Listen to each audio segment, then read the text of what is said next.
Aalis kami.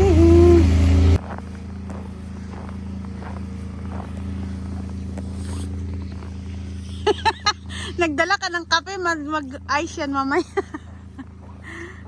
Yung bigat ng mga dami. Inano na yung ano nila, ewan kung paano siya nakapasok.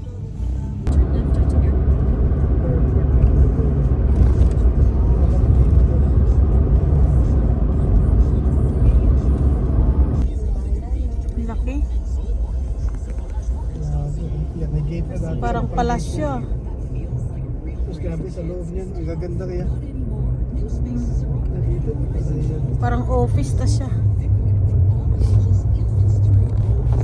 Parang ano siya. Grabe ang lamig. Sinuong namin yung ano. Lusog kapatid. Negative 30 guys. Sarado.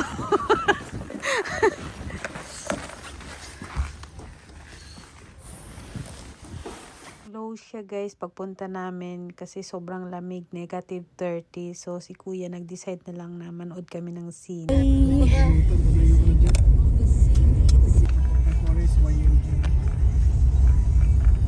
Illegal action. Sabi ko iwan ko na lang dito yung sasakot dito.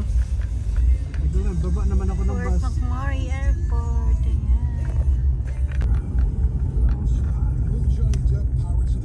Ito pala yung airport ng Fort McMurray. Laki din siya. Parkingan dito.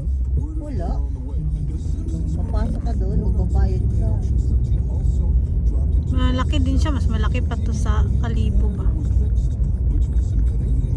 May bus, ano din siya. Hamak sa Kalipo yung ano dito. Kaya nga kay province man siya pero malaki.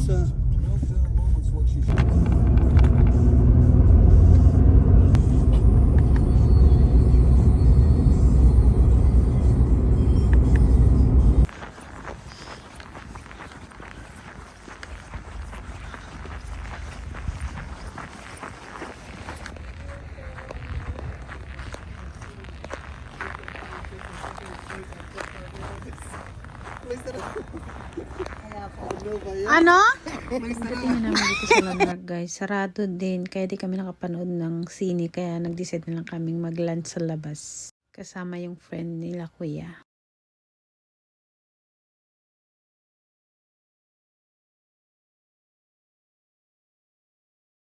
So ito nga guys, back to reality na naman tayo. Natapos na ang ating holiday sa pag-spend dito sa Fort Macbo. Back to reality, ito yung way ko guys pabalik ng Edmonton. Still snowing pa rin siya, yung mga ice pa rin sa gilid, both sides. So nagta-travel tayo guys ng almost 5 hours dahil sa snow mabagal ang pag-drive dahil madulas talaga at saka black ice yung ibang kalsadang nadadaanan namin.